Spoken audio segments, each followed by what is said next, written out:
Sige ba? Todo nyo ba yan? Piningger ni Duterte ang katulong. Yeah, man! Mga ka-Oslek, no? Napanood nyo po kung paano basusin tong vlogger na to. Pagsalitaan ng di maganda ang ating dating presidente na si Rodrigo Duterte. Grabe! Ang laswa ng sinabi nitong vlogger na to, napakabastos. Lalo-lalo na pag napanood dito ng mga tao, mga bata. Ginagalang, nirerespeto ang ating dating presidente na si Rodrigo Duterte. Tapos pagsasalitain lang to ng hindi maganda, tong vlogger na to, na bastos na vlogger na to. Lalo na pag ito napanood ni Rodrigo Duterte, ay Brad, sigurado may pagkakalagyan ka talaga. Kahit yung pamilya ni Rodrigo Duterte, pag napanood to, na pinagsasabi mo na hindi totoo, magkabis ka lang at sumikat ka lang dito sa social media, pagsasalitain mo ng hindi maganda.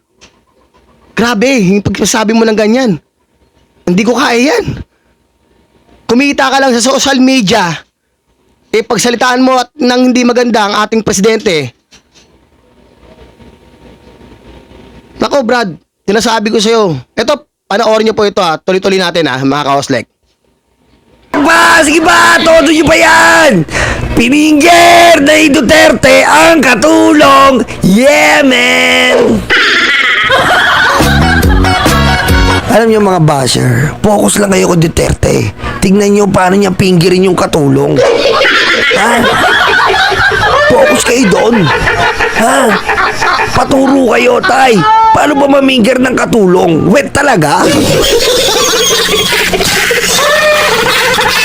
Di ba? Napanood nyo, tuwan-tuwa pa. Lokong tong vlogger na to. Napakabastos. Parang walang anak na babae to. O kapad na babae. Kung magsalitaan lang sa dating presidente natin na si Rodrigo Duterte. Brad, ginagalang at nirespeto yan. Pero pagsalitaan mo ng di magandang ganyan, grabe ka. Alam nyo, i-share nyo po ito. Para tong vlogger na to, matauhan to. Matauhan tong vlogger na to.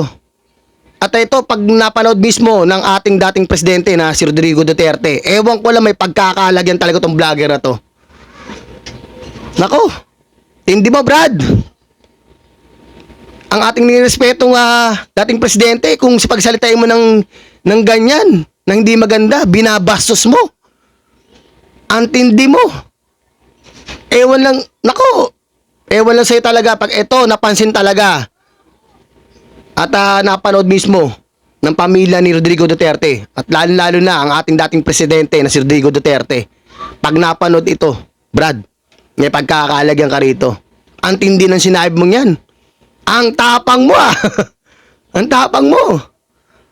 Nako. Grabe yung, ako hindi ko kahit dito hindi ko kaya sabihin yung pinagsasabi niya Kahit galit ako sa tao o kahit ano pang yan na sino pa dapat na maging presidente o sino pa yung hindi dapat kahit senador hindi yung pwedeng pagsabihan ng ganyan. Ginagalang, nirespeto yan Brad. Kumita ka lang sa social media, magka-views ka lang at makilala ka lang, pati ang dating presidente na si Rodrigo Duterte, pagsalitaan mo ng hindi magandang ganyan, napakabastos mo.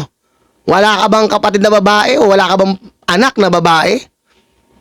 Ay sa bagay, bakla ata itong vlogger na to kasi pangalan pa lang ng niya, Tita Missy itong vlogger na to.